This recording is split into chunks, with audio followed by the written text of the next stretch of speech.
আসসালামু আলাইকুম ভিউয়ার্স, আশা করি সবাই ভালো আছেন। জে অনলাইন টেকনিক্স এর পক্ষ থেকে আপনাকে স্বাগতম। আজকে কিভাবে অনলাইনে আপনি আপনার মোবাইল দিয়ে একটি জন্ম নিবন্ধনের আবেদন করবেন সেই বিষয়টা দেখাবো। এই বিষয়টা দেখানোর জন্য আপনি চলে যাবেন আপনার মোবাইলের কোনো একটি ব্রাউজারে। আমি এখন আমার মোবাইলে ক্রোম ব্রাউজারে চলে যাচ্ছি। ক্রোম ব্রাউজারে গিয়ে সার্চ বারে লিখবেন বার্থ সার্টিফিকেট। বার্থ সার্টিফিকেট লিখে সার্চ করার পর আপনার সামনে অনেকগুলো ওয়েবসাইট আসবে। এই ওয়েবসাইটগুলোর মধ্যে রেজিস্ট্রার জেনারেলের কার্যালয় নামে একটি ওয়েবসাইট আছে। আপনি এই ওয়েবসাইটটির মধ্যে প্রবেশ করবেন। ওয়েবসাইটটিতে প্রবেশ করার পর আপনি একটু স্ক্রল ডাউন করে নিচ দিকে যাবেন, আর নিচ দিকে গিয়ে আপনি আরও 4-5টি ওয়েবসাইট দেখতে পারবেন। এর মধ্যে প্রথমটি হলো নিবন্ধন প্রিন্ট, আর দ্বিতীয়টি হলো জন্ম নিবন্ধন যাচাই, আর তৃতীয়টি হলো জন্ম নিবন্ধনের জন্য আবেদন অর্থাৎ নতুন আবেদন। আমরা এখন তৃতীয়টির মধ্যে প্রবেশ করব। তৃতীয় নম্বর ওয়েবসাইটটিতে প্রবেশ করার পর আমাদেরকে আরেকটি পেজে নিয়ে আসবে। এই পেজে আমরা দেখতে পারবো জন্ম নিবন্ধনের আবেদন, জন্মস্থান ও স্থায়ী ঠিকানা। আপনি যে ঠিকানা দিয়ে আবেদন করতে চাচ্ছেন সেই ঠিকানাটি সিলেক্ট করে নিচ দিক দিয়ে থাকা পরবর্তী বাটনে ক্লিক করবেন।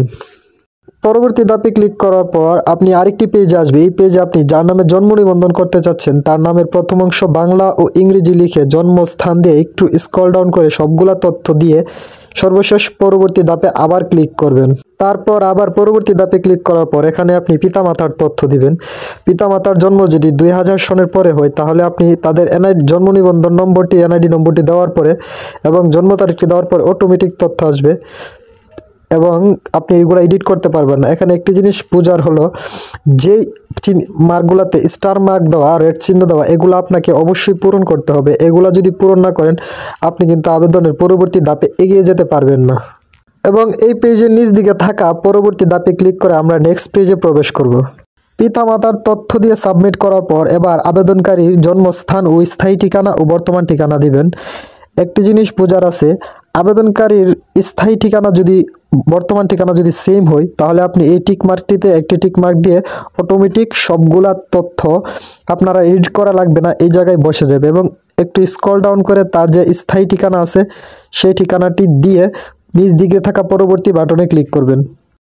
আবেদনকারী ঠিকানা দিয়ে পরবর্তী ধাপে ক্লিক করার পর আমাদেরকে আরেকটি পেজে নিয়ে আসবে। যদি আবেদনকারীর বয়স 18 বছরের নিচে হয় তাহলে এই জায়গায় দেওয়া নামগুলোকে যে কোনো একজন আবেদনকারী হয়ে সেই আবেদনটি করবে। আর যদি আবেদনকারী বয়স 18 বছরের উপর হয় তাহলে আবেদনকারী এই জায়গায় নিচ সিলেক্ট করে টিক মার্ক দিয়ে একটু স্ক্রল ডাউন করে নিচ দিকে যাবে। নিচ দিকে গিয়ে তারপর আমরা এখানে আবেদনকারী যে তার প্রমাণ হিসেবে যে জন্ম তারিখটা আমরা দিয়েছি তার দলিলিক প্রমাণ হিসেবে আমরা এখানে একটি ফাইল আপলোড করব।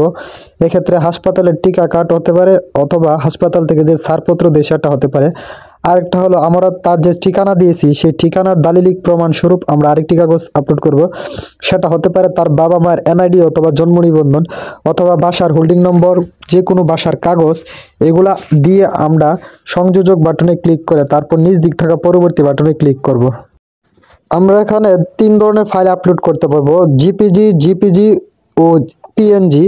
আমাদের মোবাইলে ছবি তুলে সেই ফাইলটি আমরা এখানে আপলোড করতে পারবো। ফাইল আপলোড করার জন্য সংযোজক বাটনে ক্লিক করলে আমাদের গ্যালারিতে চলে যাবে। আমরা প্রথমে আমাদের মোবাইলে যে টিকা কার্ডটি আছে অথবা হাসপাতালের প্রত্যয়নপত্রটির ছবি তুলে রাখবো। ছবি তুলে রাখার পর আমরা ফাইলটি আপলোড করার পর স্টার দিয়ে ফাইলটিকে আপলোড করব। তার জন্য আমাদের ফাইলটির নাম দিতে হবে, আর ফাইলটির নাম দেওয়ার জন্য আমরা ফাইলটির নামের উপর ক্লিক করলে আমাদের এখানে আরেকটি পেজ ওপেন হবে। এই জায়গায় কিছু শর্ত দেওয়া থাকবে, এগুলো পরে তারপর আমরা প্রথমটাতে টিক মার্ক দিব যে এই জায়গায় আমরা টিকা কার্ড দিচ্ছি অথবা বয়স প্রমাণ দিচ্ছি। দিয়ে আমরা স্টার্ট বাটনে ক্লিক করলে আমাদের ফাইলটি কিন্তু আপলোড হয়ে যাবে। এক্ষেত্রে বয়স প্রমাণটা হয়ে গেল। বয়স প্রমাণ দেওয়া হয়ে গেলে আমরা আবার সংযোজক বাটনে ক্লিক করে তার যে জন্মস্থানের একটা প্রমাণ দিব, সেই প্রমাণটি আমরা ছবি তুলে রাখবো। সেই প্রমাণটি দিয়ে আমরা আবারও সেই টিকা কার্ডের মতোই এখানে ফাইলটির নাম দিয়ে দিব। ফাইলটির নামের উপর সিলেক্ট করার পর আমাদের কাছে আবার ওই আগের পেজটি চলে আসবে। প্রথমবারে কিন্তু আমরা বয়স প্রমাণ হিসাবে উপরেটি সিলেক্ট করেছিলাম, আর এখন আমরা তার জন্মস্থান পরিচয়ে নিচেরটি সিলেক্ট করে তারপর নিচ দিকে থাকা ডান পাশে থাকা স্টার্ট বাটনে ক্লিক করে ফাইলটি আপলোড করে দেব। ফাইলটি আপলোড করে দেওয়ার পর আমার কিন্তু প্রায় 2টা ফাইলই আপলোড হয়ে গেছে। এবার স্ক্রল ডাউন করে নিচ দিকে এসে পরবর্তী বাটনে ক্লিক করব। তারপর আমাদের প্রায় কাজ শেষ। এখন পর্যন্ত আমরা যা তথ্য দিয়েছি সবগুলা তথ্য এই জায়গায় দেখতে পাবো। যদি কোনো তথ্য আমরা ভুল দিয়ে থাকি তাহলে একটু স্ক্রল ডাউন করে নিচ দিকে এসে যে পূর্ববর্তী একটি অপশন থাকবে সেই অপশনের উপর ক্লিক করে আমরা এটাকে সংশোধন করে নিতে পারবো। আমার যেহেতু কোনো তথ্য ভুল দেওয়া নাই, তাই আমি মোবাইল নাম্বারটি দিয়ে ওটিপি পাঠান নামে একটি অপশন আছে, ওটিপি পাঠান অপশনে ক্লিক করে ওটিপিটি দিয়ে ডান দিকে থাকা নিচ দিকে থাকা পরবর্তী সাবমিট বাটনে ক্লিক করে ফাইনাল সাবমিট করে ফেলবো। ওটিপি দিয়ে ফাইনাল সাবমিট করার পর আমাকে লেখা আসছে সাকসেস, আপনার আবেদনপত্রটি সফলভাবে হয়েছে এবং তারা আমাকে একটি আবেদন নম্বর দিয়েছে এবং আমার মোবাইলেও একটি মেসেজ আসছে আবেদন নম্বরে।